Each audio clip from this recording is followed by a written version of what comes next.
parou aqui, no princípio da inclusão e exclusão. Bom, então, esse princípio, ele diz o seguinte, né?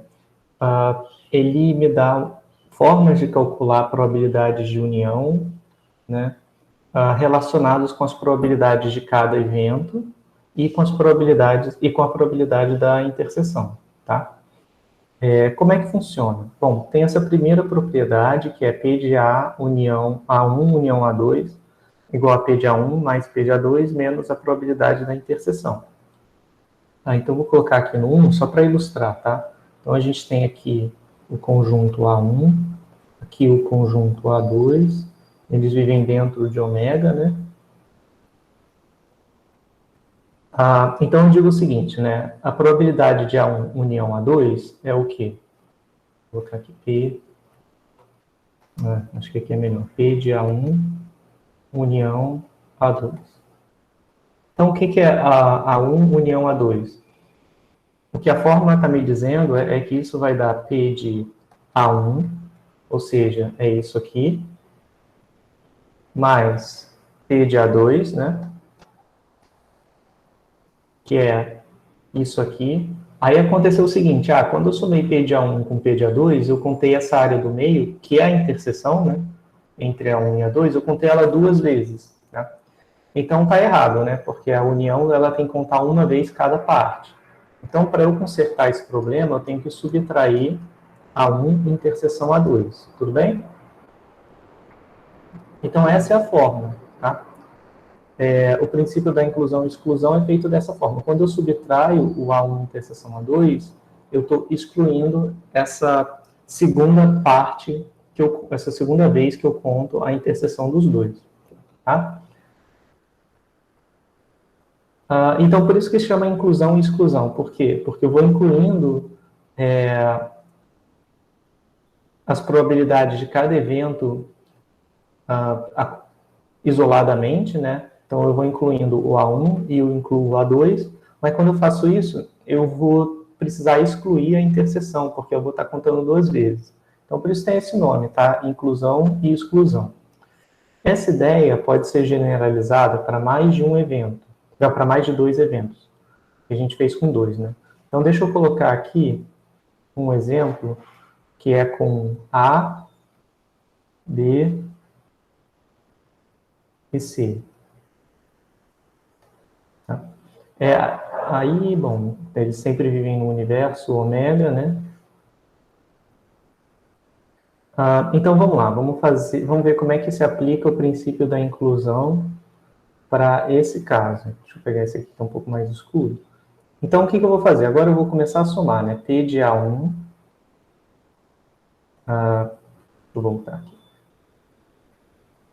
Na verdade, eu quero P da união dos três, né? P de A, união B, união C. Então, como é que eu faço a união de todos esses? A união é essa parte aqui dos círculos, né? Então, eu vou fazer P de A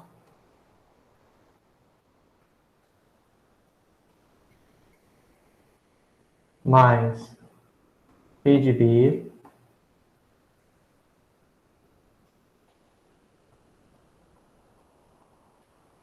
mais P de C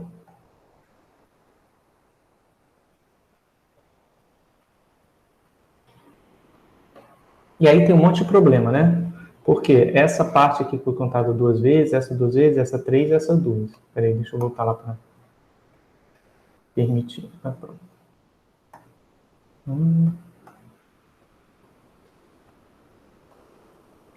Então, quando eu faço P de A mais P de B mais P de C, eu estou nessa parte aqui agora no item 2. Quando eu faço P de A mais P de B mais P de C, eu estou contando essa parte 2 vezes, essa 2 vezes, essa 2 vezes e essa 3 vezes. Então, eu tenho que começar a excluir coisas, né? Então, o que eu vou excluir? Vou excluir o seguinte, para excluir essa região, essa toda daqui, eu posso excluir P de A interseção B. Quando eu excluo P de A interseção B, vou fazer o seguinte, para deixar indicado aqui mais certinho, deixa eu colocar com, sei lá, verde. Então, quando eu excluo essa parte, eu estou excluindo esse ponto e estou excluindo um desses aqui, né? Mais internos. Então, aqui ficou certo. E aqui agora só tem 2 pontos. Quando eu for subtraindo as outras interseções, eu vou apagando cada vez mais pontos. Ó. Agora eu vou excluir a interseção de A com C. Então, menos P de A interseção C. Quando eu faço isso, ó, esse ponto vai embora, esse aqui do meio vai embora também. Então, aqui, ó, já comecei a contar uma vez todo mundo. Então, está quase certo. Falta só pegar essa parte aqui que foi contado 2 vezes. Para eu tirar esse ponto, eu posso subtrair P de B interseção C, não é isso? Aí, quando eu excluo a interseção, esse ponto aqui vai embora, mas o ponto do meio também vai embora. Então, esse meio aqui ficou vazio, não ficou? Ah, então, agora eu só tenho que colocar ele, né? Que esse aqui no meio, que é a interseção dos 3, A com B com C, eu excluí ele todas as 3 vezes que aparecia anteriormente. Então, ó, ficou faltando somar uma probabilidade de A interseção B, interseção C. Tudo bem, pessoal? Ficou alguma dúvida nessa conta? Então, com isso, vocês conseguem ver, de novo, o princípio da inclusão e exclusão, só que agora para 3 eventos, né?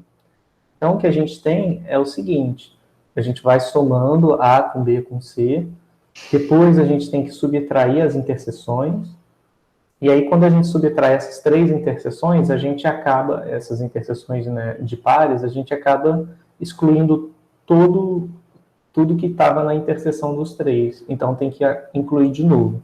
Então, né, daí é que vem, novamente, esse nome de princípio de inclusão e exclusão. Você vai incluindo probabilidades e vai excluindo aquilo que você contou mais de uma vez, tá bom?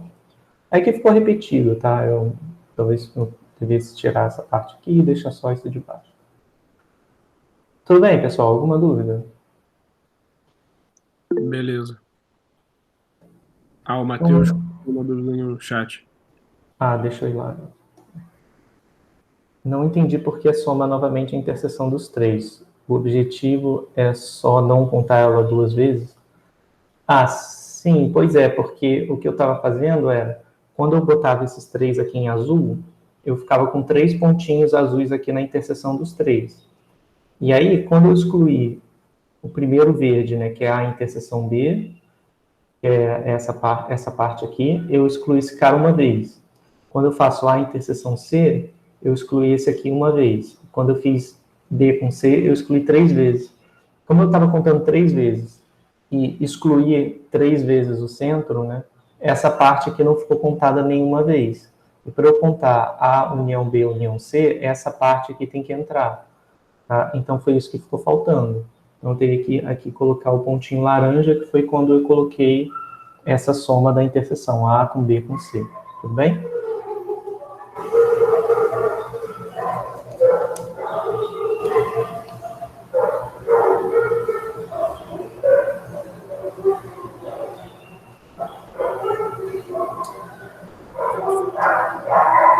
Bom, então vamos lá, vamos prosseguir com as leis de Morgan. A gente já falou sobre as leis de Morgan, mas a gente falou só... Caramba, os cachorros aqui estão malucos aqui na vizinhança. A gente Professor, falou... Oi, pode falar. é porque ele respondeu ali no chat de novo. Ah, tá. É porque às vezes eu não escuto o barulhinho que faz. No caso do exemplo 1, você excluiu uma vez e nesse acabou excluindo tudo. Isso. Então, Matheus, depende da quantidade de conjuntos que você está calculando a união. Então, se você estiver calculando a união de 2 conjuntos, você só precisou tirar uma vez, porque a interseção você estava contando 2 vezes, né? Enquanto que quando você tinha 3 conjuntos, aconteceu essa coisa de você tirar a interseção 3 vezes, tá? Isso aqui é generalizável, tá? A gente pode fazer para até mais do que 3. Eu só vou deixar esboçado aqui o que acontece, para vocês verem que tem um padrão. Mas eu não vou mostrar que é isso, tá? Mas eu acho que dá para entender a generalização. Poxa, eu falei que eu ia fazer com 4, eu coloquei 3 eventos. Então, se eu tiver que calcular a interseção com 4 eventos, eu faço assim. Eu primeiro somo cada um deles.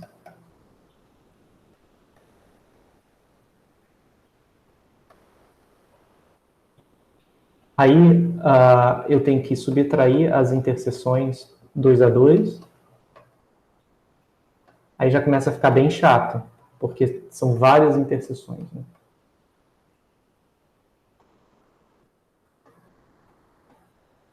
Já morreram as de A, B, C, menos. Vou botar um maisinho. Menos C, aí vai dar B, D, menos D de D, interseção C. E aí, aí agora eu vou ter que somar as interseções 3 a 3.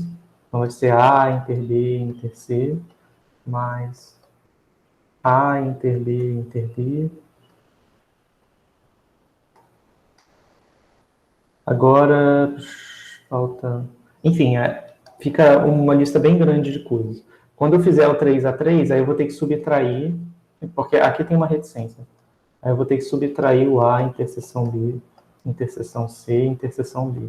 Então é sempre assim, você vai tirando as interseções, começa somando um conjunto de cada vez, depois subtrai as interseções 2 a 2, aí depois soma as interseções 3 a 3, depois subtrai as 4 a 4. Se tivessem 5, aí você somaria a interseção com 5 eventos. Então é assim que generaliza, tá? Mas na prática a gente só vai usar esse princípio nos problemas que a gente vai ver, né? A gente só vai usar no caso de 2 eventos, e no caso de 3, eu ainda acho difícil de aparecer, mas pode ser que apareça em algum exercício, tá? Então a gente usaria ou esse caso ou esse. Esse aqui é bem comum, tá? Um ponto que vale a pena frisar é que a gente... Por que isso aqui é importante, né? Por que a gente fica deduzindo essas fórmulas? É porque a gente consegue sair de uma situação em que a gente quer calcular a probabilidade de união, calculando a probabilidade da interseção, por exemplo. Então, quando esse evento é mais fácil de calcular do que esse, e eu tenho os eventos sozinhos, o A1, o de A1 e o de A2, eu consigo calcular as probabilidades, eu posso usar essa fórmula para calcular a probabilidade da união. Da mesma maneira, se eu tiver esse valor, a probabilidade da união, e tiver as duas separadas, eu consigo da interseção. Então é bom a gente ter esse conhecimento para conseguir calcular probabilidades de eventos em função de outros eventos. Tá? Licença, professor. Oi, pode falar. Bom dia. É que eu ainda não consegui entender direito por que soma depois. Aqui ou na de baixo? Não, na parte de baixo. Você exclui as interseções e depois soma. E eu não consegui entender direito. Tá, deixa eu fazer o seguinte. Deixa eu dar um zoom aqui para ver se ajuda a visualizar melhor. Não, peraí, isso aqui não vai adiantar. Como é que dá zoom? Nossa, tá. Eu vou fazer de novo.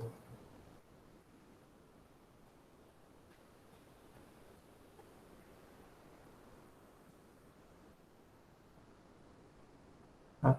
Então, o que acontece é o seguinte. Eu quero contar a união. Só que para eu contar a união, tem que contar essas todas essas partes aqui. Essa e essa aqui também. E eu só posso contar eu tenho que contar uma vez cada uma. Então, o que eu vou fazer? Eu vou primeiro somar A, B e C. Então, isso aqui vai me dar o seguinte. Peraí. Então, quando eu fizer P de A, eu vou somar todas essas partes aqui. Quando eu somar com P de B, eu vou somar com essa parte. Essa parte vai ser somada de novo, essa parte aqui, e essa parte vai ser somada outra vez. Quando eu fizer, eu já fiz P de A, já fiz P de B, agora eu vou fazer P de C. Então, vou somar esse, mais esse, mais esse, mais esse. Aí tem os problemas, né? Esse cara aqui ficou 2 vezes, esse aqui 2 vezes, esse aqui 3 vezes. Então, tem que começar a subtrair, né? As áreas dessa região. Aí, uma forma de fazer é subtrair A interseção B. Quando eu subtraio A interseção B, eu subtraio eu vou perder uma vez esse cara daqui, né, essa contagem, e uma vez essa daqui. E aí acabou, né, porque A interseção B é só essa parte. Agora eu vou fazer para A interseção C. A interseção C é essa parte aqui, né? Então eu estou subtraindo A interseção C, subtrair esse e esse. Agora, quando for fazer menos B interseção C, então B interseção C, eu vou subtrair esse e esse aqui também, né? Porque B interseção C é essa parte. Aí nota que aqui no meio ficou vazio. Então, se eu parar aqui do jeito que eu fiz, eu só estou contando essa área, essa área, essa área, essa área, essa aqui e essa. Essa do meio eu não estou contando nenhuma vez. E eu preciso contar ela, porque eu quero A, união B, união C. Então tem que ser toda a parte que pega pelo menos um dos conjuntos. E essa parte aqui pega pelo menos um dos conjuntos. Ela pega os 3, no caso. Então ficou faltando eu contar essa do meio. Para eu contar ela do meio, eu tenho que somar a interseção dos 3, né? Porque essa parte que está no meio aqui é a interseção dos 3 conjuntos. É a interseção B e interseção C. Então, essa parte aqui do meio é a parte que está tanto em A, e está em B, e está em C, né? Então, a parte que está em A, E, B e C, não é isso? Então, quando eu somo essa parte, aí sim, aí eu vou somar só essa região central aqui. Eu não vou somar nada nessa parte, nem nessa, nem nessa, nem aqui fora. Então, não vou precisar fazer mais nenhum ajuste. Eu terminei de contar uma vez cada região, né, para não ter recontagem. Fez sentido? Agora entendi. E também entendi que excluir as interseções é para não ficar repetindo, né? Isso, exatamente, exatamente. Para não contar Entendi. 2 vezes ou 3 vezes a mesma área, tá? É porque senão Obrigada. a probabilidade ficaria desigual, né, para cada uma. Isso, exatamente, exatamente. Cada vez só uma vez, né? Pois é, podia acontecer, se eu esquecer de somar e subtrair coisas, podia até dar probabilidade negativa ou probabilidade maior do que 1. Então, por isso eu tenho que sempre ter certeza de que eu estou contando só uma vez cada região. Tá bom? Beleza. Bom, deixa eu pegar então mais uma folha para prosseguir com as leis de Moore. Bom, então a gente tinha o seguinte, né? A gente estava falando do princípio da inclusão e exclusão e ele relaciona uniões com interseções, né? Mas aqui aparece, do lado direito, aparece também as probabilidades individuais de cada evento, né? Seria interessante se eu tivesse uma forma de relacionar as uniões levando em conta só as interseções. Tá? E uma forma de fazer isso é com as leis de Morgan. E essas leis de Morgan a gente já viu, mas só no contexto de conjunto, né? A gente já viu anteriormente o que eram as leis de Morgan. Então, o que a gente tinha visto era o seguinte: a gente viu que o complementar de união, o complementar da união, a gente viu que era as interseções dos complementares de cada evento. Tá? Então, o que a gente viu? A gente viu que o complementar ele entra na união, transformando a união em interseção, e ele fica aqui na parte, contando em cada elemento. Então, a gente justificou isso como? A gente viu que do lado esquerdo, isso quer dizer, essa união dos AIs quer dizer pelo menos um AI acontece. Como tem complementar, quer dizer que não acontece pelo menos um dos AIs, ou seja, acontece nenhum AI. Então, isso aqui representa nenhum evento acontece no lado esquerdo. E do lado direito é só outra forma de escrever a mesma coisa, porque quer dizer que A1 não acontece, e A2 não acontece, e A3 não acontece. Então, isso aqui também significa nenhum evento acontece. Então, ó, a gente viu essa justificativa aqui, né? A gente também viu na aula passada, né, que para todo evento,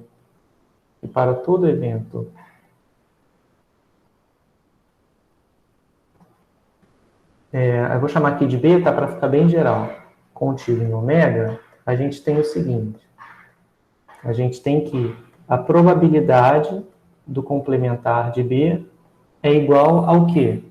probabilidade de não acontecer B é 1 menos a probabilidade de acontecer o B. Não é isso? Por exemplo, a probabilidade de sair 6 no dado, de não sair 6 no dado é 1 menos a probabilidade de sair 6 no dado. Né? Ou seja, a probabilidade de não sair 6 no dado é 5 sextos, porque a de sair 6 é 1 sexto.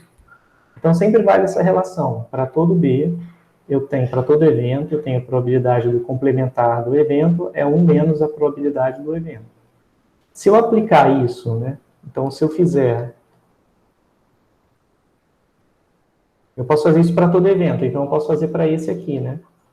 Então, se eu chamar de B esse evento esquisitão aí, né? Se eu chamar B disso aqui, então o que eu tenho? Eu tenho que P de B complementar vai ser exatamente a probabilidade desse conjunto aqui. Vou até denotar desse jeito.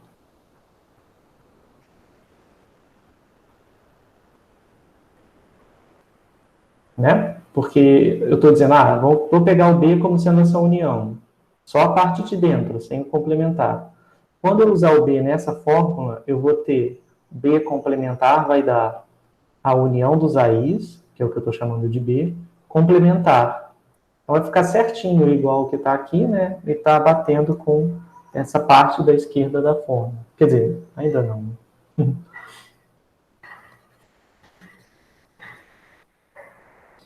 Então, o que vai acontecer? Eu vou ter o seguinte, P disso daqui vai dar 1 menos a probabilidade de união dos AIs.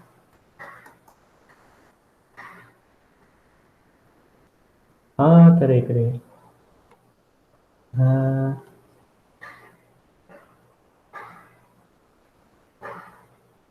Eu estou vendo como é que vai dar, mas eu acho que talvez eu justifiquei de um jeito mais complicado do que deveria. Porque aqui, quando você fizer esse complementar aqui, vai dar isso.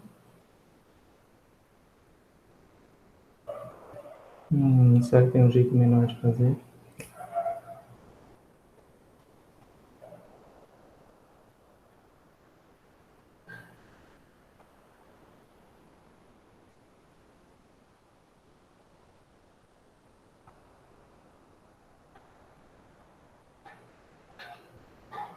Tá, eu acho que eu posso justificar assim. Né?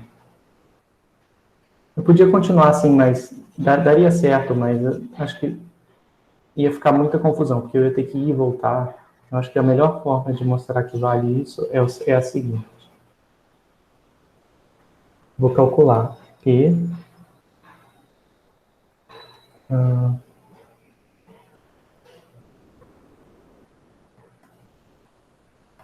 Fazer assim. Então, eu quero começar desse lado e quero chegar nisso. Então, eu quero P da união dos AIs. Isso aqui vai dar 1 menos a probabilidade do complementar.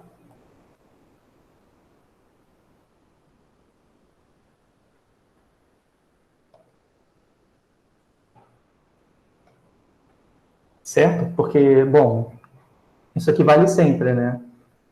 P de evento é igual a 1 menos a probabilidade do seu complementar. Então, isso aqui é só um evento bem esquisito, pode ser um B, né?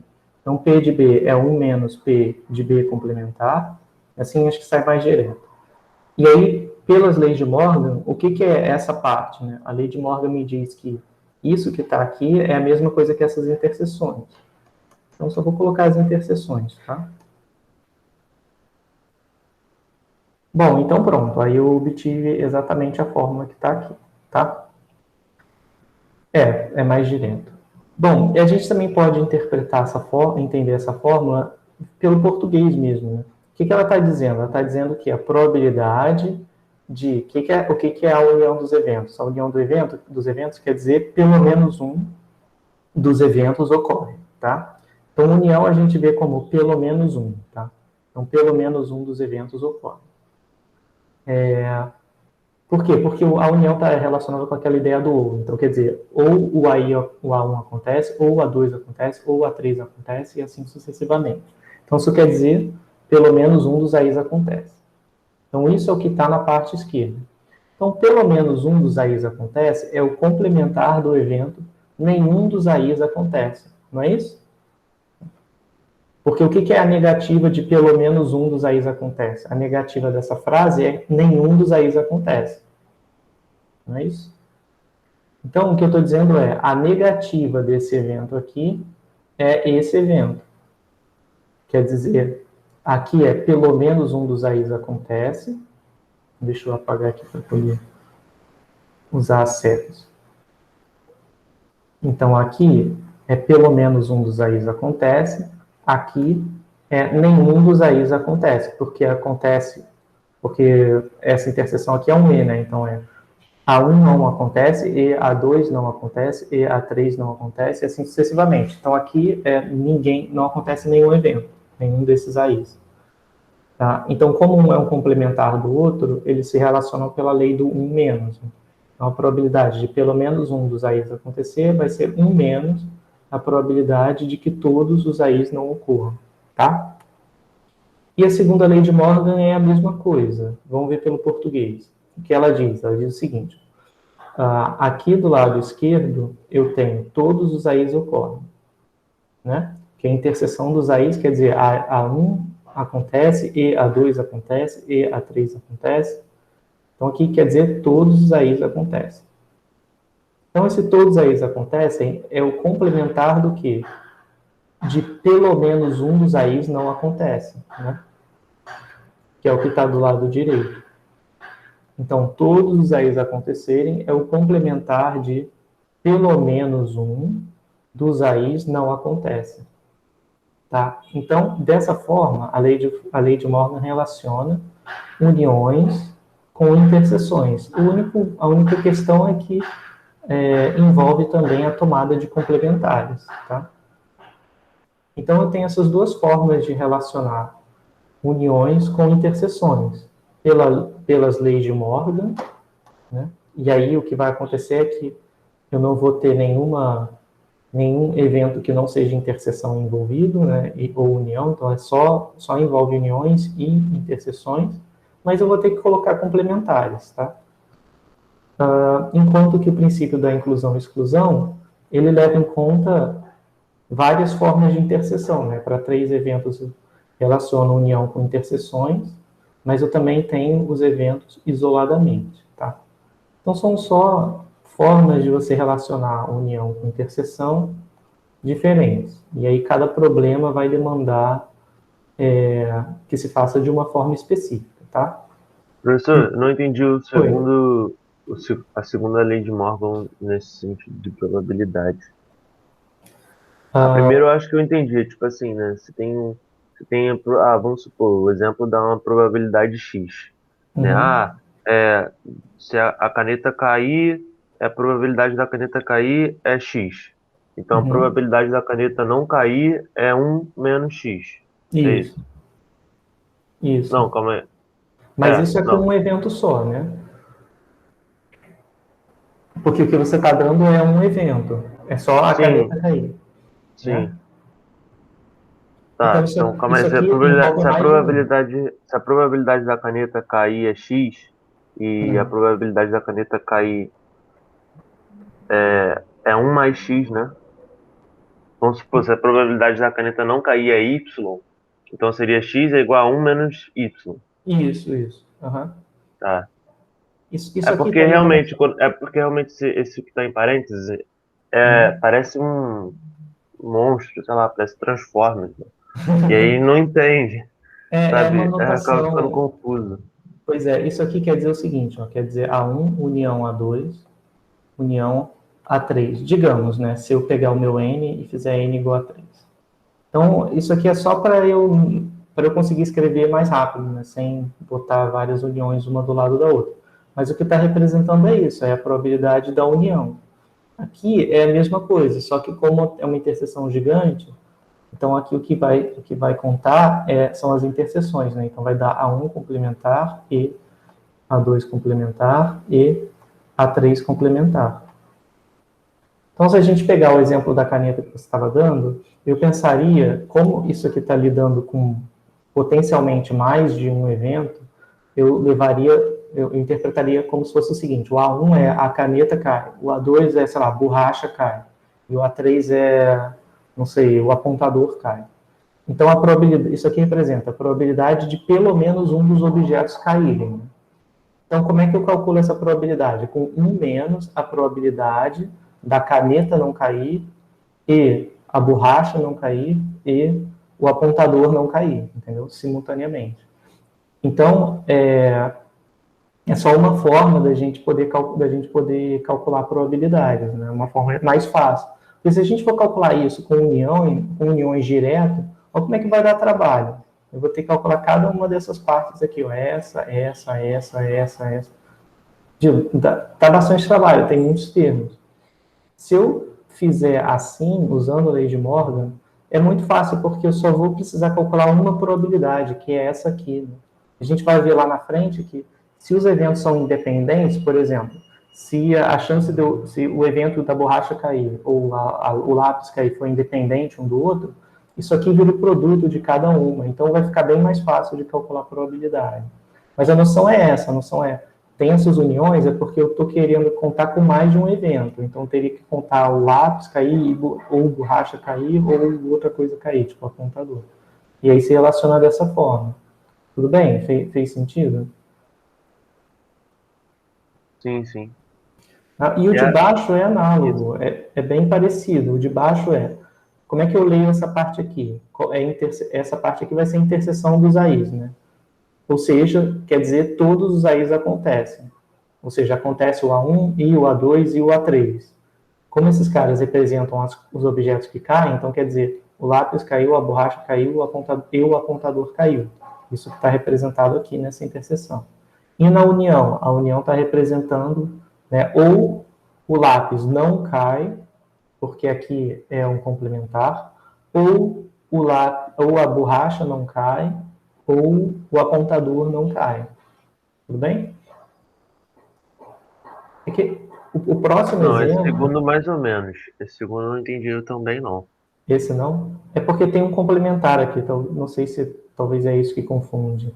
Aqui, ó, do lado esquerdo, eu tenho P de A1, E, A2 e A3, não é isso? Uhum. No lado direito, eu tenho P de A1 complementar, ou A2 complementar, ou A3 complementar. Sim. Então, como os AIs aqui são os objetos que caem, isso quer dizer a chance de caírem os três objetos, né? Cair o lápis e a borracha e o apontador, é 1 menos a chance de cair ou a Não borracha cair. ou o lápis, de não caírem a borracha, ou não cair o lápis, ou não cair o apontador, entendeu? Uhum. Tá bom. Deixa eu fazer só o exemplo 5, que o exemplo 5 ele vai usar um pouco essa relação dos complementares, e aí a gente consegue, de repente, ter uma visão mais concreta, né, dessas probabilidades, de usar isso para resolver um problema prático. Né? Porque, às vezes, quando a gente está falando de forma geral, pode ficar muito abstrato, né, e a gente fica, pô, mas como é que onde que eu vou usar isso? Então, por exemplo, nesse exemplo 5, a gente tem uma população e a gente vai olhar para características dos indivíduos dessa população. Então, a gente sabe, né, que nessa população tem 42% de ruivos, né, e a gente tem 35% da população tem olho azul, e 20% da população são ruivos de olhos azuis. Né? Então, são duas características, a pessoa ser ruiva e a pessoa ter olho azul.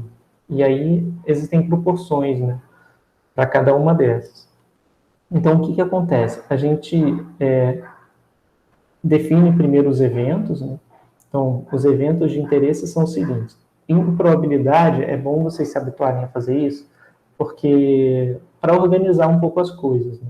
Então, sempre que eu falar, que eu der proporções ou probabilidades de alguma coisa, essas coisas vão ser eventos, tá? Como assim? Então, eu disse o seguinte, ó, 42% são ruivos. Então, como eu estou falando da pessoa ser ruiva, eu vou e defino um evento, R. Esse evento é uma frase, tá? Que quer dizer pessoa ruiva. Essa é a primeira coisa que a gente tem que fazer quando está resolvendo um problema de probabilidade. É listar os eventos. Qual é o segundo evento que ele está falando? É olho azul. Então, vou definir aqui o A como sendo a pessoa tem olho azul.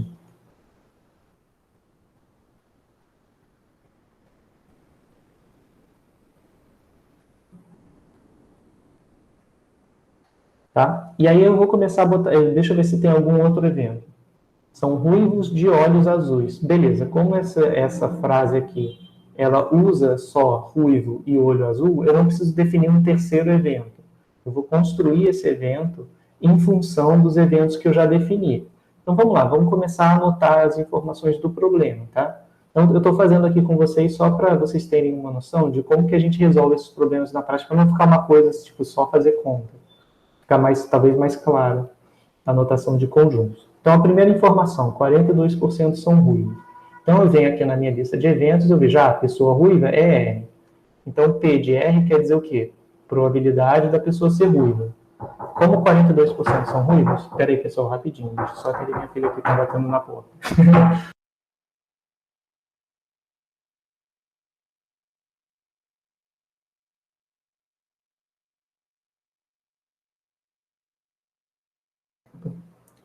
Pronto, pessoal, deixa eu voltar aqui.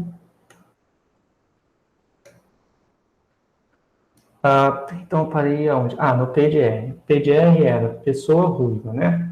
Então, como 42% são ruivos, a probabilidade da pessoa ruiva é de 0,42. Isso aqui seria o quê? A probabilidade de escolher ao acaso uma pessoa ruiva, tá? Bom, segunda informação do problema, 35% tem olhos azuis. Então, a probabilidade de eu sortear ao acaso uma pessoa que tem olho azul é o P de A. P de A é 0,35. Tá? E a terceira informação, 20% são ruivos de olhos azuis. Tá, como é que eu escrevo isso? Né? 20% são ruivos e têm olhos azuis. Então, é ruivos e têm olhos azuis. Né? Isso aqui é o quê? 20%, 0,2. Ou 0,20, tanto faz, tá? Aí, bom, é para isso que a gente ensina essas relações aqui de trás, né? Tá? É para que a gente tenha um controle e tenha um ferramental que a gente possa usar. Porque, vamos ver qual é a pergunta no final, né? Eu tenho quase certeza que ele vai perguntar ser ruivo ou ter olhos azuis. É o que está aqui. Então, escolhido ao acaso uma pessoa dessa população, qual é a probabilidade de? Aí eu vou colocar aqui o item A, sendo o primeiro, ser ruivo e ter olhos azuis. Então, para continuar, eu vou só escrever o que significa esse evento. Ruivo ou olhos azuis. O ou é a união, né? Então, é ruivo ou olhos azuis. E de rua. Então, nota o seguinte, isso é o que eu quero, né? Aí, o que eu vou ter que fazer? Eu tenho que ver lá no meu conhecimento, né, na cabeça ou nos slides, alguma relação que envolva essas 4 coisas, né? E aí, bom, vê se não é o item 1. Eu quero calcular a probabilidade de uma união, e eu tenho a probabilidade de ser ruivo, também tenho a probabilidade de ter olho azul, e também tenho a probabilidade de que ambos ocorram ao mesmo tempo. Se eu quiser denotar isso como conjunto, eu também posso. Aqui está o conjunto dos olhos azuis, aqui está o conjunto dos ruivos. Essa parte aqui de dentro se refere às pessoas que são ruivas de olhos azuis, tá? Então é só para a gente conectar tudo, a noção do conjunto com a noção das fórmulas, tá? Bom, então vamos calcular a probabilidade de ser ruivo ou ter olhos azuis. Então, bom, isso aqui significa, se a pessoa é ruiva ou tem olho azul, eu posso somar a probabilidade dela ser ruiva com a probabilidade dela ter olho azul. Aí eu lembro, quando eu fizer isso, eu vou estar contando a interseção 2 vezes. Então, eu tenho que subtrair a interseção. Bom, então fica fácil, né? Porque eu já tenho todas as grandezas anotadas aqui, vai dar 0,42 mais 0,35 menos 0,20, tá? Bom, deixa eu só abrir o R aqui para a gente começar a habituar a usar o R para fazer as contas como se fosse uma calculadora. Vou criar um script novo aqui. Então, vou botar item A. Eu já posso disponibilizar isso para vocês. Então, qual a conta que eu quero fazer? 0,42 mais 0,35 menos 0,20 ou 0,2. Lembrando que, como qualquer software que faz conta, Professor, não é vírgula, é ponto. 53. Ih, obrigado. Valeu, acontece. 35. Não é isso? Então, deu 0,57. Beleza? Alguma dúvida nesse exercício? Não. Não? Tá, então vamos para o item 2, ou B. Qual é a probabilidade de você sortear ao acaso uma pessoa que não é ruivo, ou seja, ruivo complementar, e nem tem olhos azuis, ou seja, que a pessoa não é ruiva e não tem olhos azuis. Aí agora a gente tem que pensar, né? Eu tenho uma interseção de complementares, né? Então, como é que a gente pode fazer isso? A gente pode se livrar dos complementares. Para que eu quero me livrar dos complementares? Porque nenhum dos eventos que eu tenho envolve complementar. Então, eu posso me livrar dos complementares fazendo um menos, né, pela lei de Morgan. Isso aqui significa que a pessoa não é nem ruiva e nem tem olho azul. Então, ela vive aqui fora. Como é que eu conto quem mora aqui fora, né, desses círculos?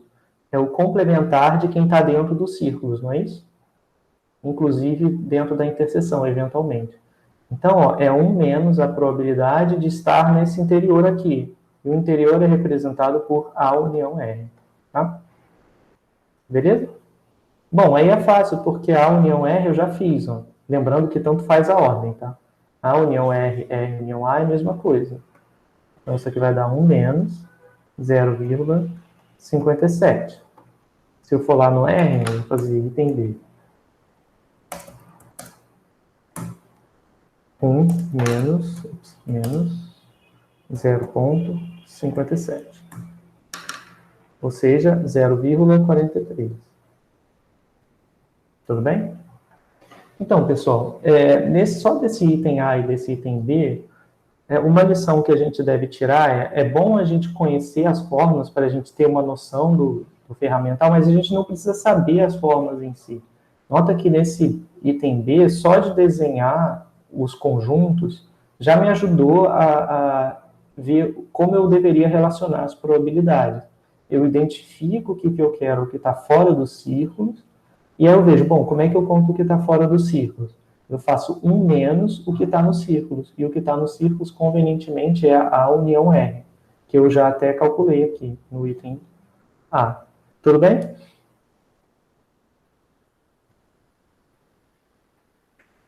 Bom, item C. O item C é ser ruivo mais, ou E, né? Não ter olhos azuis. Ser ruivo e não ter olhos azuis. Ah, esse daqui é um pouquinho mais chato de fazer. Então, ó, vou usar o conjunto. Deixa eu apagar aqui. Então, deixa eu anotar aonde que eu quero calcular probabilidades. Eu quero que seja ruivo e que não esteja em A, né? Então, eu quero essa área aqui, não é isso? Ruivo e fora de A. Ruivo e fora de A é essa parte. Tá? Então, como é que eu posso calcular essa parte aqui? Eu posso fazer o seguinte, ó. Pelo conjunto, né, pelo desenho, ver se isso não é P de R, né? O P de R seria toda essa bola aqui, menos o P da interseção, não é isso? Concorda? Eu peguei P de R menos a interseção. Aí agora, beleza, ó, porque eu já sei P de R, então deu 0,42, menos P da interseção, 0,2. Beleza, deu 0,22, tá? Então, nota que só de você desenhar o diagrama já ajuda bastante, né? Eu podia fazer sem o diagrama, tá? A gente, sei lá, a gente é da estatística ou da matemática, a gente está acostumado a fazer até sem diagrama.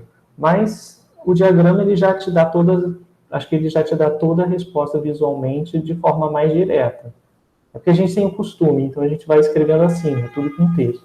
Mas talvez o diagrama já ajude a fazer direto. Tá? Então dá para conferir aqui e ver que está certinho, está batendo. Alguma dúvida, pessoal, nesse exercício? Algum item não ficou claro? Algum ponto que vocês querem que repita? Não, professor, está tudo claro para mim. Deixa eu ver, teve uma pergunta. Como calculou a interseção entre R e A?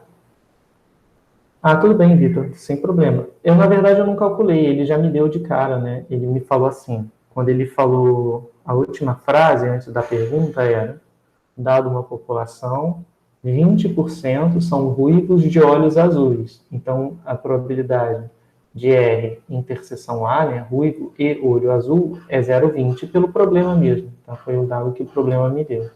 Tá bom? Professor, Oi. o exemplo C seria uma coisa parecida com a segunda lei de Morgan? Sim, seria. Bom, o evento C, o C é interessante. É mais ou menos a lei de Morgan, porque aqui não tem interseção, né? Eu acho que a lei de Morgan estaria talvez para o item B. Vê se não é isso. Porque, deixa eu voltar aqui na lei de Morgan. A lei de Morgan, ela diz que a probabilidade, onde é que está? Da interseção dos complementares, deixa eu apagar isso aqui que está muito, tem muita coisa. A probabilidade da interseção dos complementares, né, que é essa aqui, é 1 menos a da união dos eventos. Então, é porque a lei pode ser reescrita, né? Eu posso escrever assim, se o n for igual a 2, né, eu posso passar o 1 para o outro lado, trocar de lugar as coisas, né? Passo o P, esse menos P para cá. Passa esse cara para lá, então vai ficar P da interseção, vai ficar do lado esquerdo, igual a 1 menos a P da união.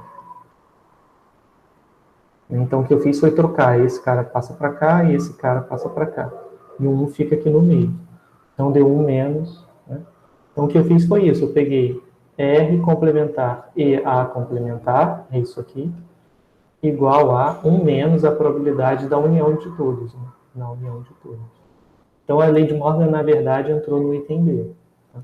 Aqui aconteceu uma coisa, no item C aconteceu uma lei que é um caso mais geral, né, daquela lei do complementar. Por exemplo, P de A complementar é 1 menos P de A, não é isso?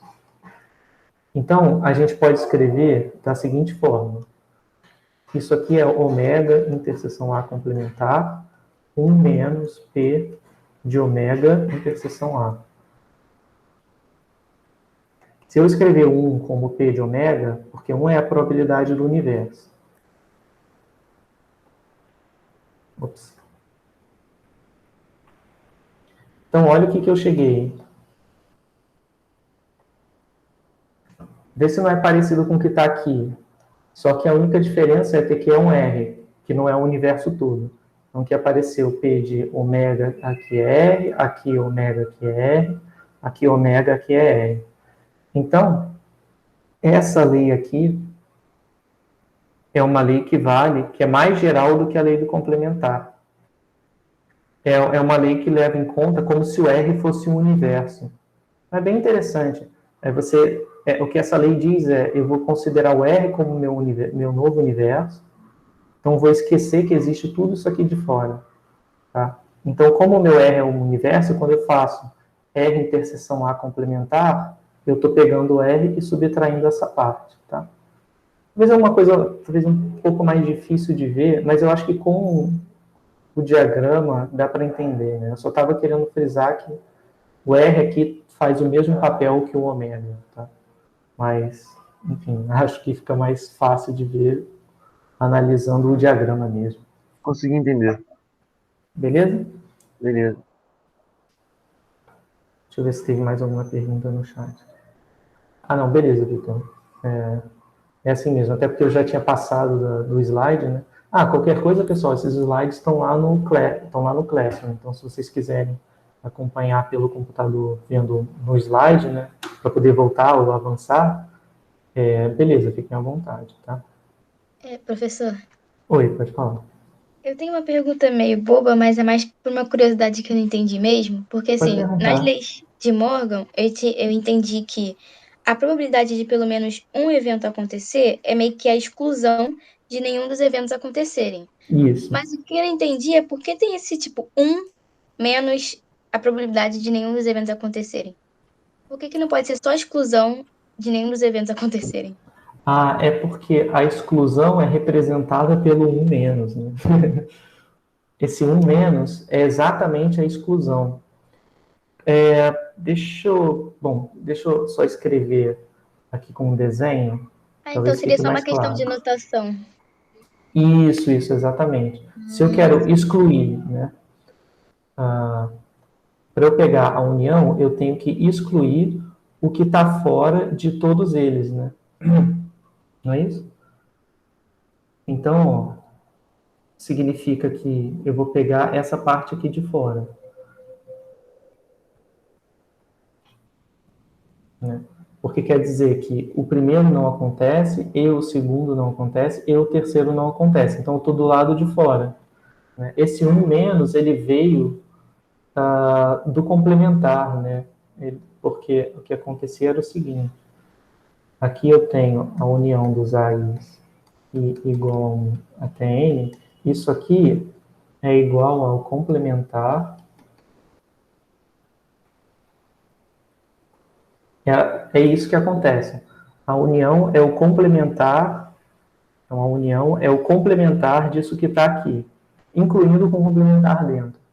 Como aqui tem um complementar, quando eu vou passar a calcular probabilidades, esse complementar aqui, né, quando eu for colocar a probabilidade do lado direito, vai ficar a probabilidade do complementar.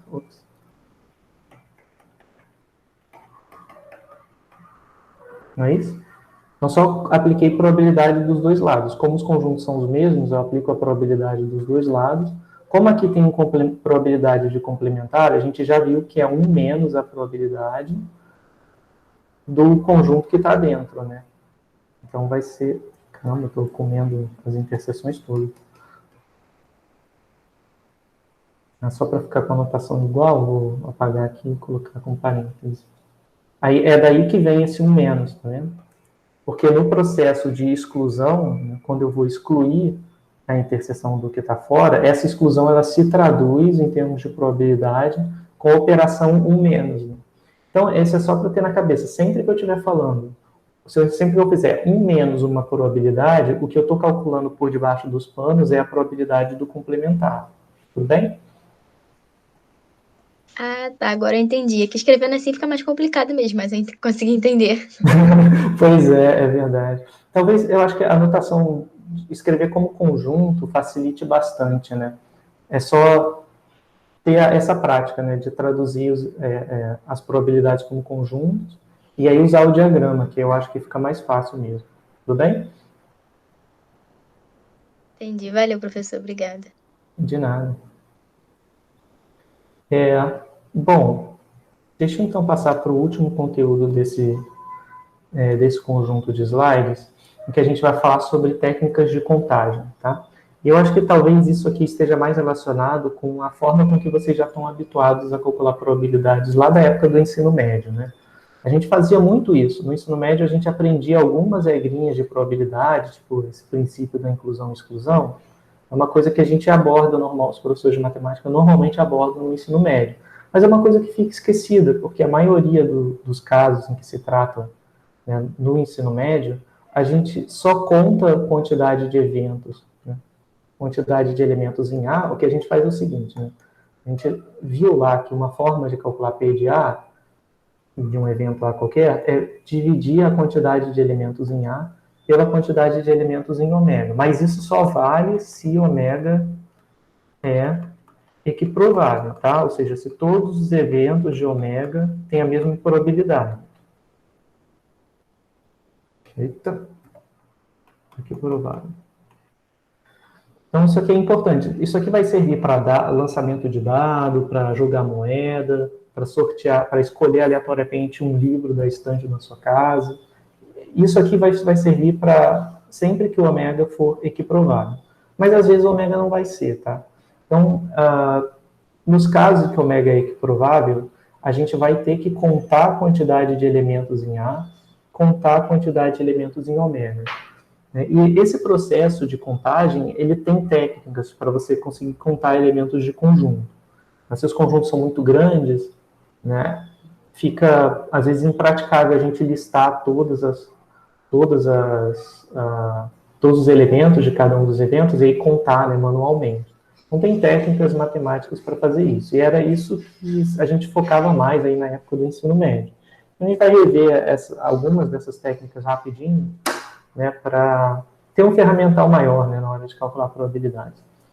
Então, a primeira dessas regras é a regra da multiplicação. Então, como é que ela funciona?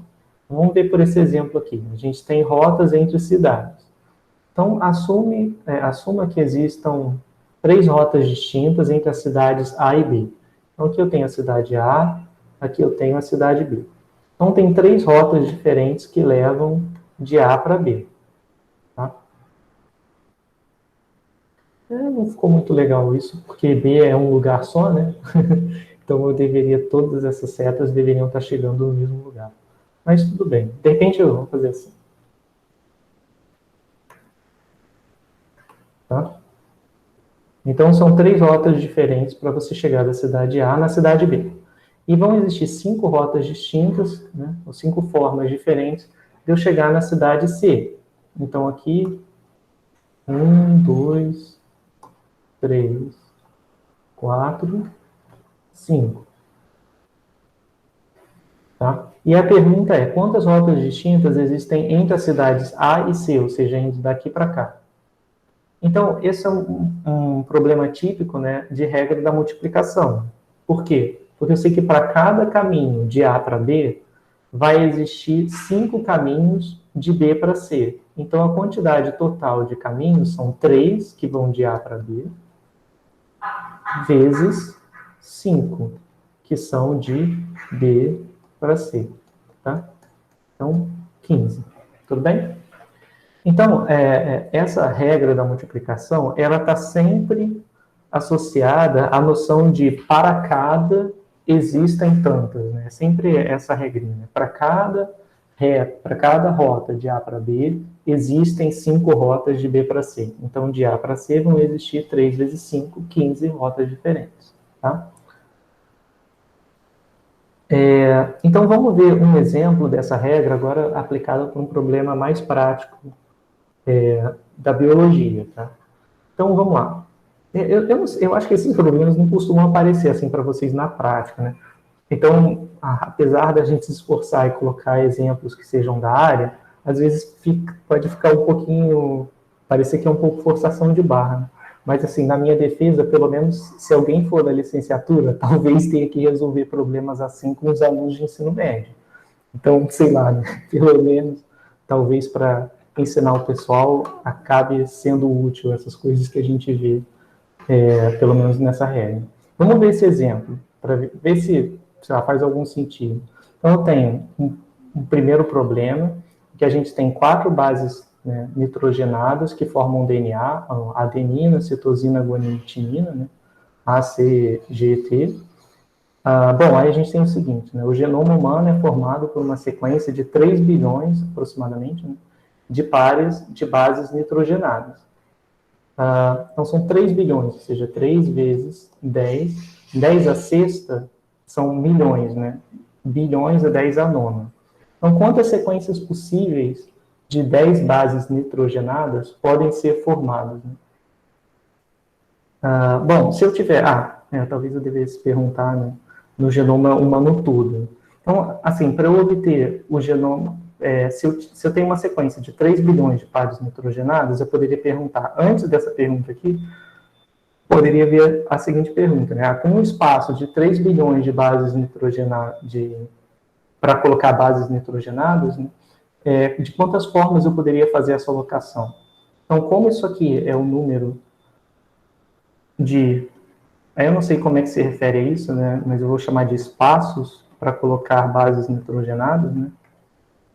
Então, eu tenho 4 bases nitrogenadas, né, 4 bases possíveis para colocar, e eu tenho essa quantidade aqui de espaços.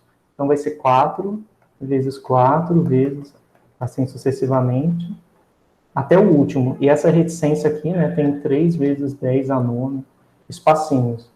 Então, isso aqui vai dar uma quantidade estrondosa, né, de possibilidades. 4 elevado a esse número imenso aqui. Se eu pedir isso aqui no computador, ele vai me dar infinito, quer ver? Sei lá, eu acho interessante mostrar essas coisas. 3 vezes 10 elevado a 9. Tá vendo? Infinito. Ele nem consegue fazer, né? Então, sei lá, se eu botar 2 elevado a 100, vamos ver se o computador consegue fazer. Isso, vai dar tipo 10 elevado a 30, né? 2 elevado a 1000. 10 elevado a 301, aproximadamente 10 elevado a 301. Elevado a 10.000. Infinito já. Se eu colocar 4, também vai dar infinito. Então, se eu elevar 4 a 10.000, já dá infinito. Imagina, quer dizer, não dá infinito, né? Dá um número tão grande que o computador não consegue armazenar e ele retorna infinito. Então, se eu elevar a todos os 3 bilhões de espaços, né, já dá uma ideia da quantidade imensa, né, de possibilidades. Então, vamos fazer uma pergunta que é mais simples, né? Ao invés de ser esse número todo, quantas sequências possíveis com 10 bases nitrogenadas eu posso formar? Então, se eu tenho 10 bases nitrogenadas para colocar, então eu tenho 10 espaços, né?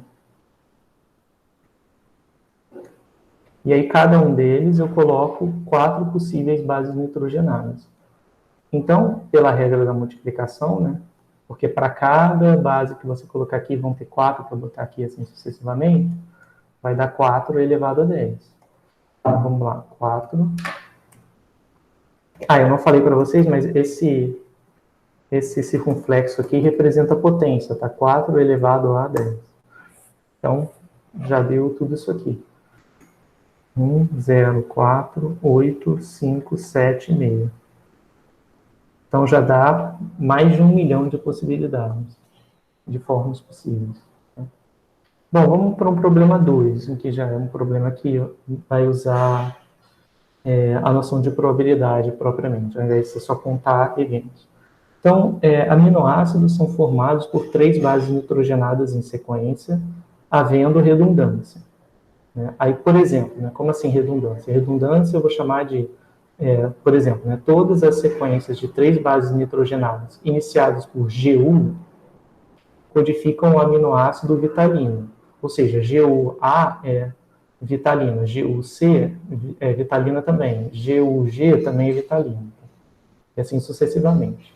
Se eu tiver escrito alguma coisa errada nisso aqui, pessoal, por favor, me corrijam, tá? Porque eu olhei num livro, mas eu sei lá, né? Como eu não sou da área, de repente eu, sei lá, não entendi alguma coisa e acabei transcrevendo errado. Mas eu acho que é isso.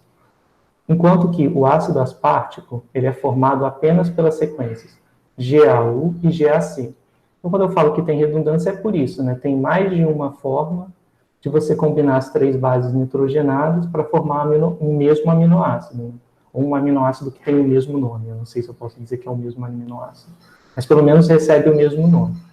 Então, enquanto a vitalina é GU qualquer coisa, né, o ácido aspartico, ele é só GAU e GAC. Tá? Então, a pergunta é, assumindo que as diferentes sequências de bases nitrogenadas sejam igualmente prováveis, ou seja, GAU tem a mesma chance de GAC, que tem a mesma chance de CAC, e assim sucessivamente. Então, qual é a proporção de vitalina no universo de aminoácidos iniciados pela base nitrogenada guanina? Então, como assim? Bom, primeiro, eu tenho que descrever, né? Vou descrever meu ômega. O meu ômega é o quê? São bases nitrogenadas, são aminoácidos, ou seja, são 3 espaços, iniciados pela base nitrogenada guanina. Então, aqui tem um G. Tá? Então, o meu ômega vai ser G, e aqui dentro vai poder entrar A, C, T e G. E aqui também vai poder entrar A, C, T e G, não é isso? Então, se eu for escrever formalmente, né, não preciso escrever assim, mas é só para conectar com a nossa primeira aula.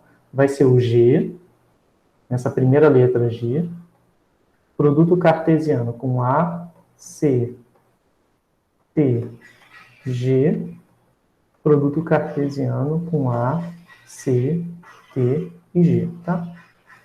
Enfim, só para treinar essa notação, mas eu não preciso. Isso aqui já está suficiente para a gente entender como é que forma o espaço amostral.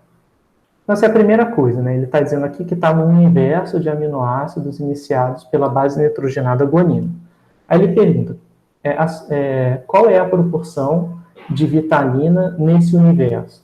Então, como é que eu formo vitalina, né? Então, A, eu vou representar como, deixa eu chamar de V, para não confundir com A da base nitrogenada. Então, o V representa o evento vitalina. Então, como eu formo esse evento V? Eu digo aqui no exemplo, né, que todas as sequências com 3 bases nitrogenadas iniciadas por GU são vitalina. Então, vitalina é GUA, GUC, GUT, GUG. Então, são 4 possíveis, né? Então, ele me pergunta, né, qual é a proporção de vitalina nesse universo, né? Nesse universo dos aminoácidos que começam com guanina. Então, ele quer P de V, não é isso? Então, isso aqui vai ser número de elementos em V dividido pelo número de elementos em ômega. E aí é só contar. Quantos elementos eu tenho em V? Olha, eu tenho 4, né? 4 elementos possíveis. E quantos elementos eu tenho em ômega? Eu tenho no meu universo da questão, né? Claro que eu posso ter no universo completo, né? Não tem só guanina, os que começam com guanina, mas para efeitos da pergunta do problema, ele está considerando só o universo, os que se iniciam por guanina. Então, aqui eu tenho 4 possibilidades para botar no segundo espaço, com 4 possibilidades para botar no terceiro. Então, aqui eu só tenho uma possibilidade, então vai dar 1 vezes 4 vezes 4. Tudo bem? Esse 4 corta com esse, vai dar 1 quarto. Beleza? Alguma dúvida, pessoal, nesse problema? Não, professor. Bom, beleza. Então, vamos passar para a segunda técnica de contagem, que são as permutações, quer dizer, não, a segunda e a terceira, são as permutações e as combinações. Bom, então, permutação, né? A permutação, ela está relacionada à noção de sorteio. Então, por exemplo, se eu tiver uma pergunta de quantas formas eu consigo sortear K elementos de um conjunto de tamanho N, ou seja, eu tenho um conjunto com N elementos, por exemplo, sei lá, as bases nitrogenadas, né, podem ser um conjunto, e eu quero saber de quantas formas eu consigo sortear 3 elementos desse conjunto, tá? Aqui a base nitrogenada talvez não tenha sido um bom exemplo, porque eu posso repetir as bases nitrogenadas. Mas se os meus elementos forem, sei lá, livros, por exemplo, que eu tenho em casa, vamos supor, eu quero escolher um livro aleatoriamente, eu quero escolher 3 livros aleatoriamente, sendo que eu tenho 20, né? Então, como você faz isso? Bom, então a gente vai falar de permutação de elementos quando a ordem do sorteio importa. Tá? Então, se a ordem do sorteio vai importar, eu tenho que o sorteio vai ser n vezes n menos 1 até n menos k mais 1. Como assim? Por exemplo, se eu estiver falando... se eu estiver sorteando, digamos, 2 bases nitrogenadas, eu vou abreviar aqui, sem repetição.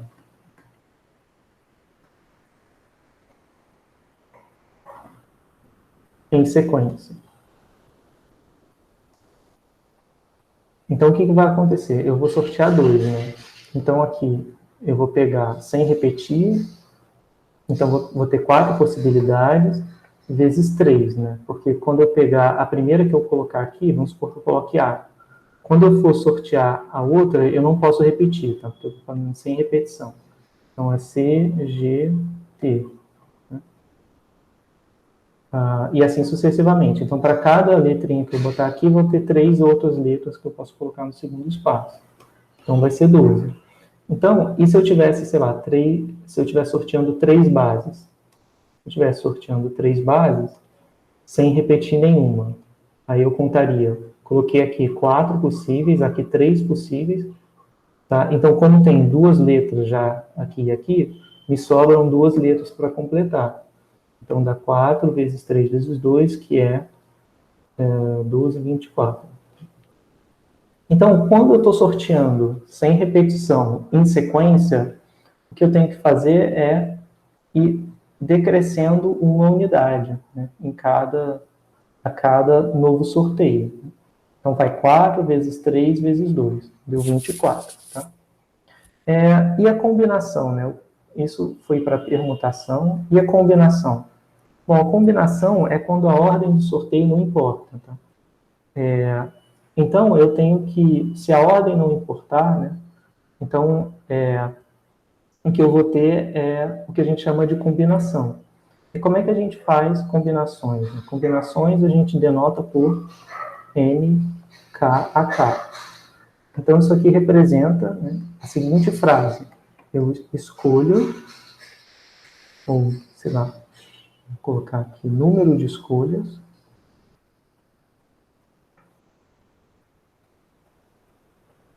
Professor, não entendi muito bem quando você permuta, porque tem uma divisão ali, eu não entendi muito bem a fórmula. Essa aqui? É. Ah, tá. Bom, essa divisão acontece porque ele está usando o conceito de fatorial, né? Então, por exemplo, deixa eu voltar aqui. Vou fazer o seguinte, vou fazer 2 bases nitrogenadas.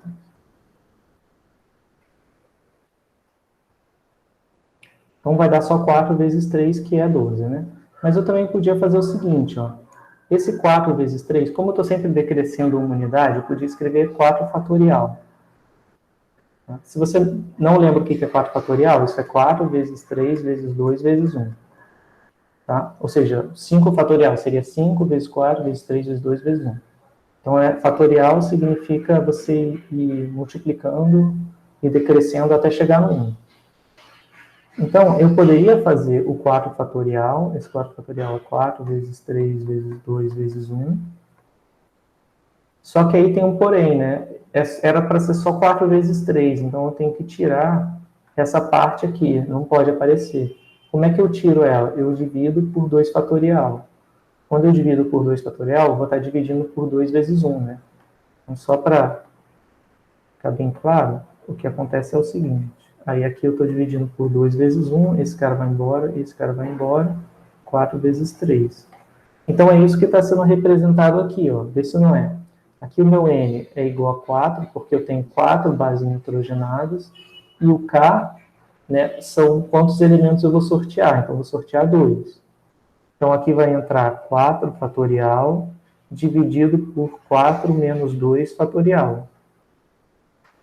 Então, vai dar certinho, 4 fatorial sobre 2 fatorial, que é o que está aqui. Tudo bem? Sim, sim. É só uma forma mais geral de escrever mesmo. Tá? Então, então vamos para ver só as combinações. Espero que alguém está me perguntando alguma coisa.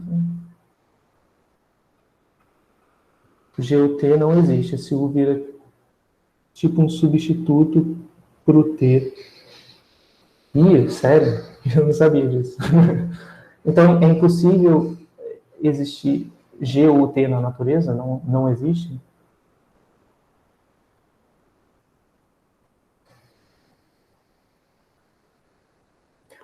Ou então talvez eu esteja misturando, né? Porque não tem uma base que só, uma base nitrogenada que só aparece no RNA. Professor, Isso, é porque você Ah, misturou. puxa, gente, podia ter... Ah, obrigado Não, por ter falado. relaxa, relaxa. Podia... Beleza, beleza. E ainda fica gravado para usar depois, né? É verdade, é porque eu olhei aqui no problema 1 e provavelmente o T sai... É verdade. Ah, então aqui eu deveria ter dito RNA, né, para poder falar do problema 2, não é? Ou é outra coisa que Não, muda? é isso, é isso. É RNA. Ah, beleza. Então, deixa eu anotar aqui, porque são formados por 3 bases nitrogenadas.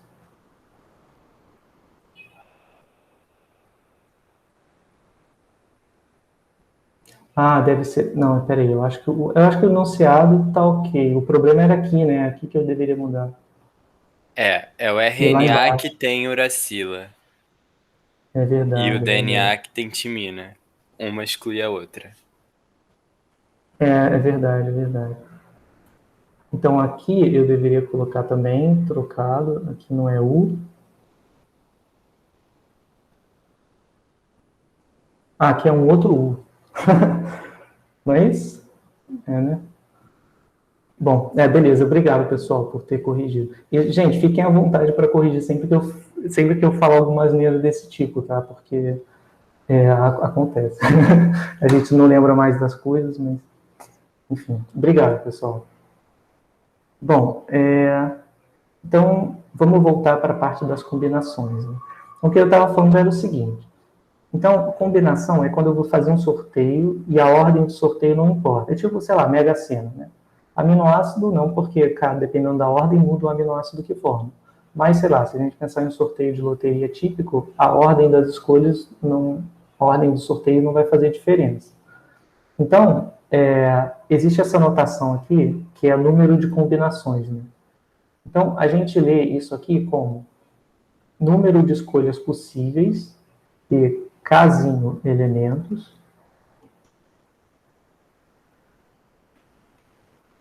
de um conjunto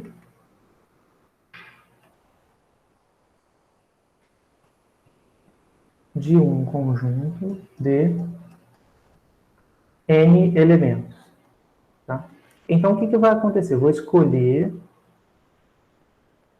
Então, estou escolhendo casinho elementos dentro de um conjunto que tem N elementos. Então, aqui só para frisar, né, esse N tem que ser maior ou igual a K. Tá?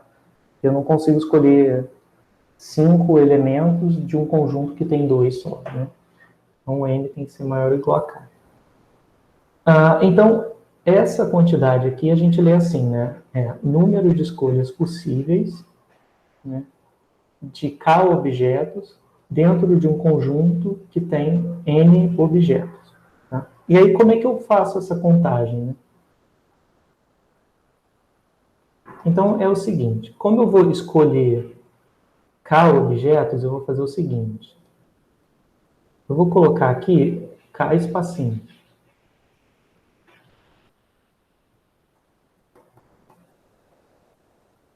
E aí eu vou fingir, tá, que a ordem vai importar. Então, tipo, sei lá, estou fazendo um sorteio de loteria, eu vou fingir que a ordem, tipo, sair 1, 2, 3, 4, 5, 6 é diferente de sair 6, 5, 4, 3, 2, 1. Tá? Então, se eu for fazer, né, sobre esse fingimento, o que eu vou ter? No primeiro espaço, eu vou poder escolher N objetos, porque N é a quantidade de objetos que eu tenho para sortear. Então, sorteei um lá. Então, vai ter sobrado N menos 1. Então, no segundo sorteio, só vão poder aparecer N-1 objetos. E assim sucessivamente. Até, como são K objetos, vai dar N menos K mais 1.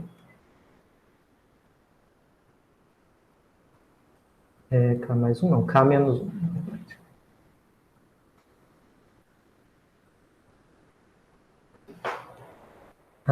Então, são K espacinhos, entrou isso aqui, né? Beleza. Professor, eu não entendi muito bem por que menos.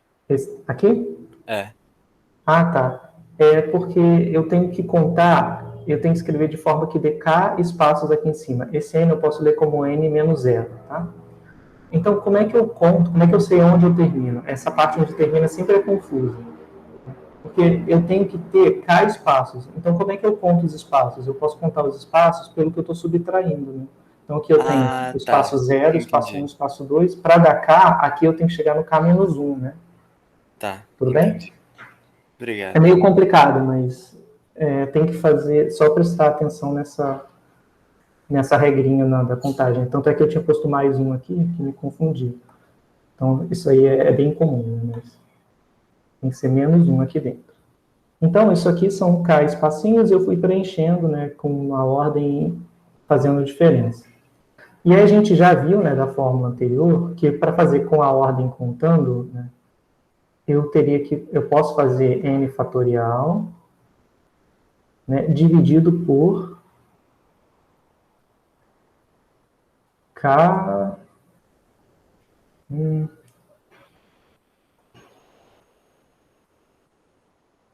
Aqui eu estou no K menos 1 fatorial. Daí... Deixa eu voltar. N menos K. É verdade, então aqui vai dar certinho. N menos K mais 1. Então aqui eu posso dividir por K fatorial. Ou N menos K fatorial. Estou usando essa fórmula aqui. Então, é só outra forma de escrever essa mesma sequência, tá? Foi o que a gente tinha visto quando vocês tinham me perguntado lá. Então, posso escrever ou assim ou assim. Então, se eu escrever dessa forma, beleza. Então, isso aqui representa a situação onde a ordem do sorteio não importa. Aí, o que eu tenho que fazer? Só que, na verdade, a ordem do sorteio não importa. Então, eu tenho que permutar esses espaços, né? Então, aqui eu tenho o primeiro espaço, o segundo espaço, o terceiro espaço, o quarto, e aqui vai vir o késimo espaço. Então, o que eu vou fazer? Eu vou embaralhar esses espaços aqui. Então, eu tenho que contar todas as formas de trocar, né, de posição, esses espaços. Então, vê se agora o que eu vou fazer, eu vou embaralhar as ordens. Então, aqui pode vir, vou colocar as K-ordens.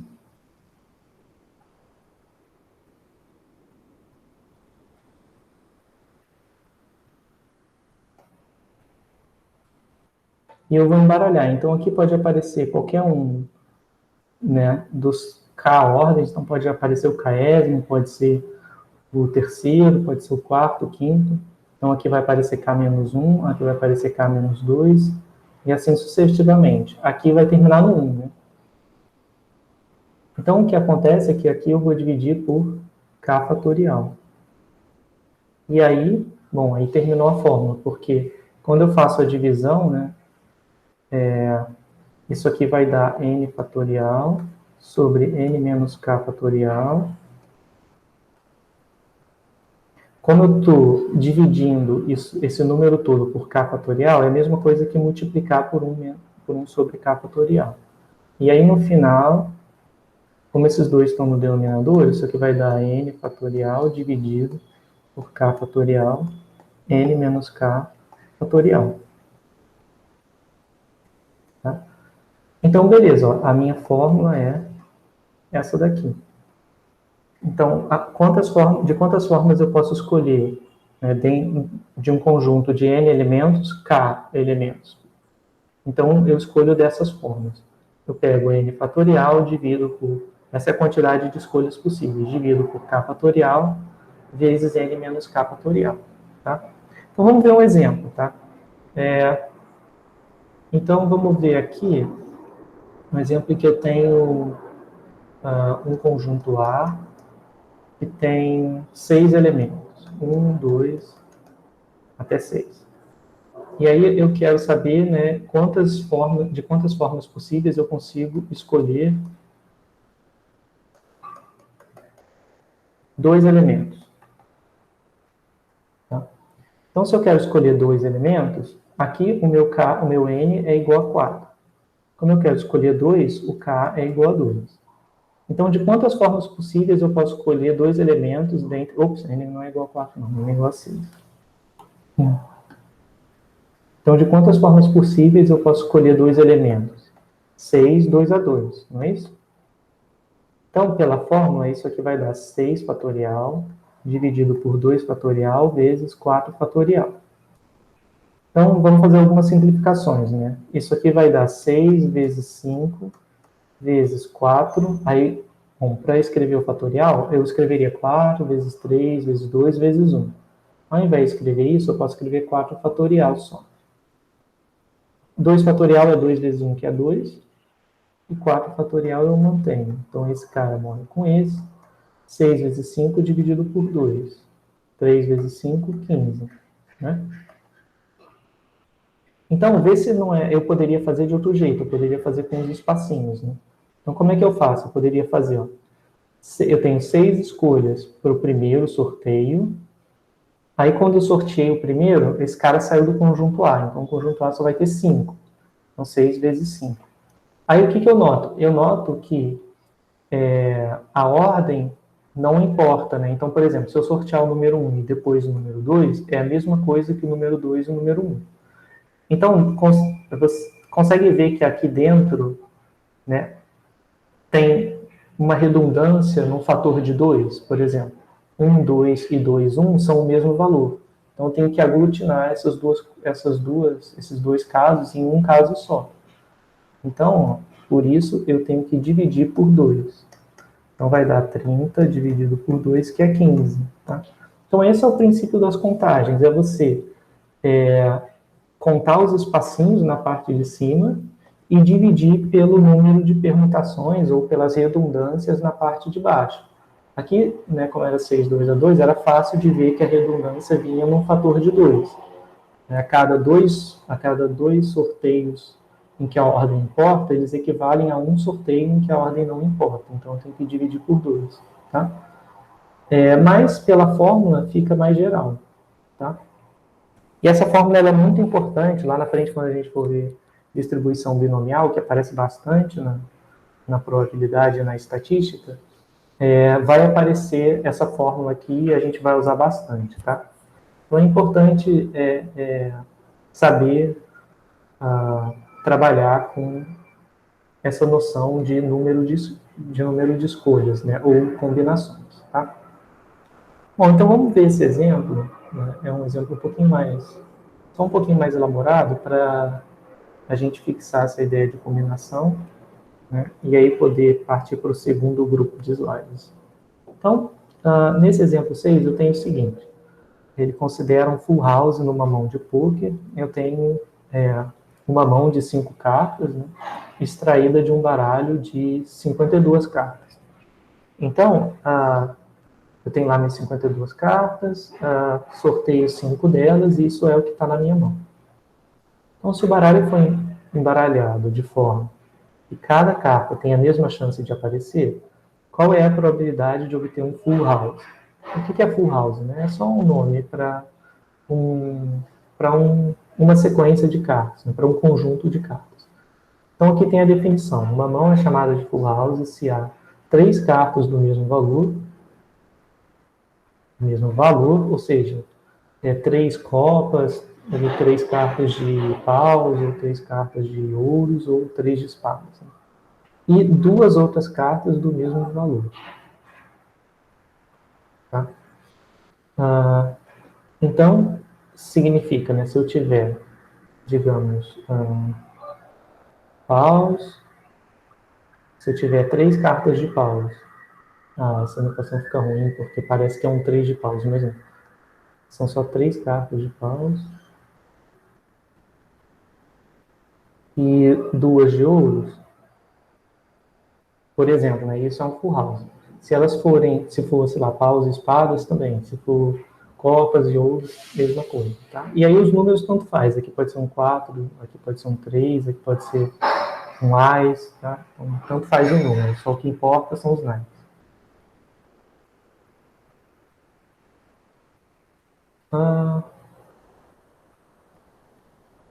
É isso? Ou são os valores numéricos? Agora eu não lembro. Eu acho que são os valores numéricos, professor. Pelo que eu É me pelo lembro. valor numérico. Numérico, né? Ah, Pelo valor beleza. numérico. Beleza. Já faz tanto tempo que eu não vejo um baralho. Tá, seja. Então tá. Então é pelo valor numérico. Então tem que ser um 4 de alguma coisa. Pode ser um 4, 4, 4, um 2, 2. Bem o que eu estava vendo que não bateria com esses números aqui se eu fizesse com mais. É verdade, né? O outro eu substituí, eu troquei valor por naipe. O valor é o número e naipe é naipe mesmo. Tá? Então vamos ver. O que ele está perguntando? Que eu já nem lembro. Qual a probabilidade de obter um full house? Então, bom, qual a probabilidade de full house? Isso aqui vai ser o número de formas possíveis de obter full house dividido pelo número, pelo máximo, né, de mãos, pelo número de mãos possíveis de 5 cartas. Bom, então como é que eu consigo usar a noção de combinações, né, para trabalhar com esse problema? Bom, primeiro eu posso calcular o número de elementos de ômega, que ele é mais fácil.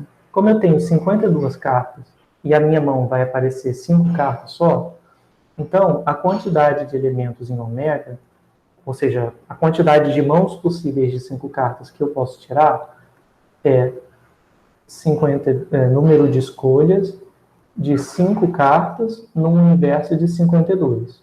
Tá? Então a parte de baixo é tranquila. Certo? Então de 52 eu escolho 5. E a parte de cima? A parte de cima eu tenho que ter só full house, né? Que eu estou interessado. Nesse evento aqui, que é o do full house.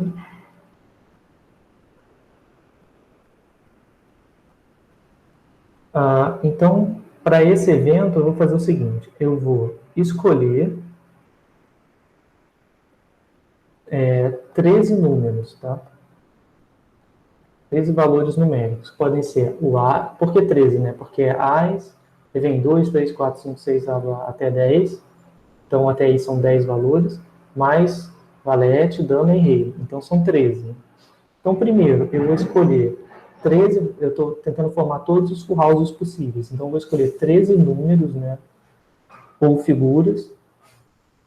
E aí, uma vez que eu escolhi a figura, aí eu vou ter que escolher dos 4 naipes possíveis, né, que são ouros, paus, espadas e copas, né, eu vou ter que escolher 3. Então, isso aqui representa, por exemplo, né, 2 de copas, mais 2 de ouros, mais 2 de paus, por exemplo. Então, primeiro eu escolho o número, que no caso aqui no meu exemplo era o 2, e depois eu escolho 3 naipes. Tá?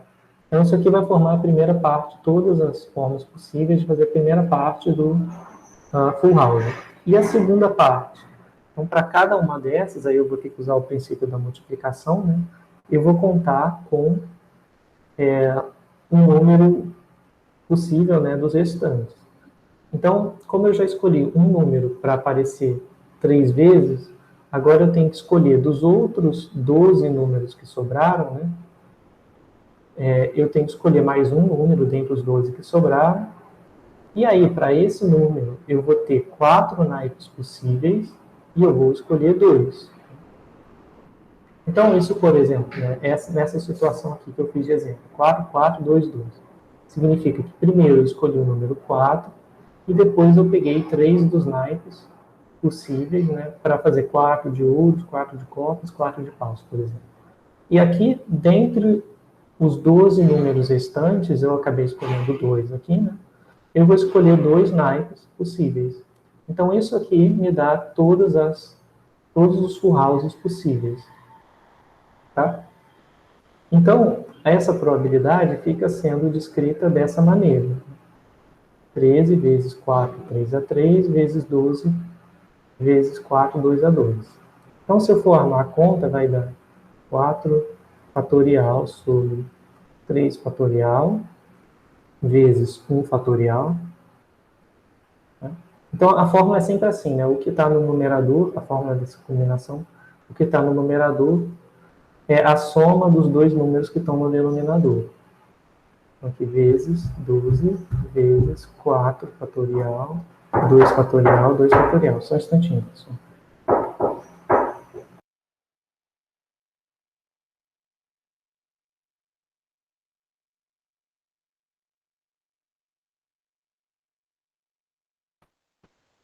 Deixa eu voltar lá. Então, estava fazendo essa parte, né? E aqui eu vou dividir por 52 fatorial sobre 5 fatorial vezes 47 fatorial. Tá? Então, eu vou fazer algumas simplificações, né? O 4 fatorial dividido por 3 fatorial vai ficar só 4 aqui em cima. Esse 4 fatorial dividido por 2, isso tudo aqui vira 4 vezes 3 sobre 2, que é 6. Então, aqui são 6. Tá? Então, assim, dá um pouco de trabalho, né, se eu for fazer dessa forma. Eu posso colocar no R direto, para mostrar para vocês como é que faria. Né? Vou botar aqui. É só para vocês saberem em comando. Eu acho que isso se chama choose, o nome do comando. Então, se eu fizer choose 4, 3, ele vai me dar de quantas formas eu posso escolher 3 elementos num conjunto que tem 4 elementos. E vai ter que dar 4. Tá? Então, deu 4. Então, eu posso escrever 13 vezes 4, escolhe 3, vezes 12, choose 4, 2. Beleza, já fiz a parte de cima, agora eu vou dividir por choose 52, escolho 5. Professor, Oi, eu posso pedir para você repetir beleza. esse mecanismo do choose que eu realmente não entendi? Desculpa. Não, sem problema. Qual parte? Do código em si ou daqui? A partir daí. Tá, Bom, essa fórmula daqui é o seguinte, né? Tem que fazer 4, escolher 3. Isso daria 4 fatorial dividido por... Vou pegar lá a fórmula, que a gente vê o caso geral para ver que vai reduzir a isso. É essa fórmula que eu estou olhando. Então, o n é igual a 4 e o k é igual a 3. Então, vai dar 4 fatorial dividido por 3 fatorial, que multiplica aqui embaixo a diferença. Então, dá 4 menos 3, 1 fatorial. Tudo bem? Tudo. Então, o que eu faço é o seguinte, a fórmula, o jeito que eu gravo o de cima aparece fatorial em cima, o de baixo aparece fatorial embaixo, e aí, na parte de baixo, sempre tem que completar com a diferença dos dois, que é 1 no caso, beleza? Então, aí foi isso que eu fiz, né? O 4, 2 a 2 foi a mesma coisa, né? Escolher 2 elementos num conjunto com 4, é 4 fatorial, divide por 2 fatorial, e aqui embaixo vai entrar a diferença, que é 2 fatorial também. É por isso que ficou assim, né? Tudo bem? Sim. Tá? Aí no R é bem parecido, só que a notação para escrever isso é o choose. Então, choose 4, 3 significa isso aqui. Escolher 3 elementos de um conjunto que tem 4. Então, escolho 3 elementos de um conjunto que tem 4. Tá? Uhum. Então, ficou desse jeito, que deu 0,0014 alguma coisa. Tá? Então, é bem pouco provável, né, de você tirar um full house. A chance é de aproximadamente 1 em 1000, né? Obrigado, professor. De nada. Bateu com a conta. Tudo bem? Ficou alguma dúvida, pessoal, nessas contas ou nesses conceitos? Choose é para combinação. Então, Johanna, para fazer permutação, eu acho que não. Porque o R tem um comando que chama permute, né? Mas eu acho que permute, não. Não, também não tem. Eu acho que para permutação ainda não tem, não. Mas a permutação é mais fácil. Você pode fazer com fatorial, né? Então, vamos supor, deixa eu anotar aqui, que dá mais um espaço, né? Então, vamos supor que eu esteja permutando 4 elementos em 2 espaços. Né? Então, isso aqui significa que eu tenho 2 espaços, eu vou escolher 4 vezes 3. Né? Não é isso? Então, tem 4 elementos para botar em 2 espaços. Tá? Em geral, vai ser mais fácil. Então, você sempre pode escrever com a notação do fatorial. Então, PNK... Professor, perdão, uma dúvida. Sim, pode falar. Quando você fala de permutação, você automaticamente fala que os números não vão se repetir? Isso. Quer dizer Porque que os ali em números não se cima, repetem. então não poderia ser 4, 4. Aqui não. Teria que ser 4, 3. Tá.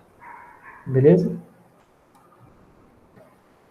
Então, permutação, você pode usar essa fórmula aqui, n fatorial dividido por k fatorial, tá? Então, se eu tiver que fazer 4, 4, daria... Vou fazer aqui. Fatorial no R, tá? Não é assim, tá? Ele vai dar erro. Fatorial é uma função que a gente escreve factorial com C, né? Então, fatorial de 2 é 2, fatorial de 3 é 6, de 4 é 6 vezes 4, que é 24, né? Então, como é que você faz o número de permutações? Aí tem que fazer fatorial e colocar os números. Se eu quiser 4, escolhendo 2, né, com a ordem importância, seria 4 factorial 2, né? Que daria 12, que são os 4 vezes 3 aqui, daqui de cima, tá? Então, o R ele não tem número de permutações, tá? Mas, enfim, dá para fazer usando a fórmula, né, dos fatoriais, tá?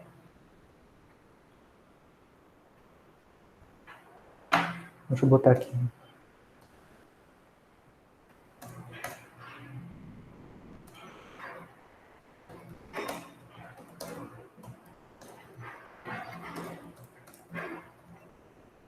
Então, isso aqui seria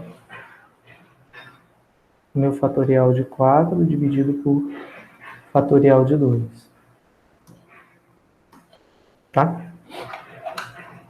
Mais alguma pergunta, pessoal?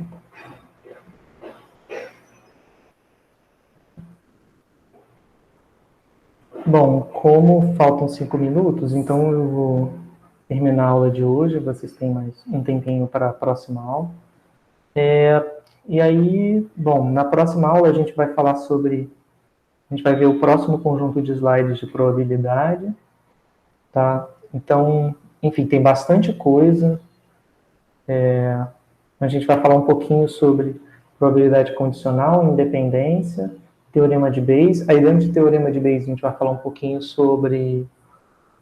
vou ilustrar com vocês um pouco sobre teste para detecção de COVID, né, de PCR, essas coisas, porque usa bastante a noção de teorema de Bayes. E a gente também vai falar um pouquinho de equilíbrio de Hardy-Weinberg e teste de diagnóstico, tá? Bom, então é isso, pessoal. A gente se vê na aula que vem. Tem tanto esses slides que estão como aula 5, quanto aula 4, já estão lá no Classroom. Então, se vocês quiserem, é só pegar por lá, tá bom? E eu já vou colocando também o vídeo da aula de hoje no YouTube e vou separar esse código aqui para colocar lá também, tá? Obrigado Beleza. pela aula, professor. Então Valeu. é isso. De nada. Obrigado, professor. Tchau, professor. Obrigado. Falou, pessoal.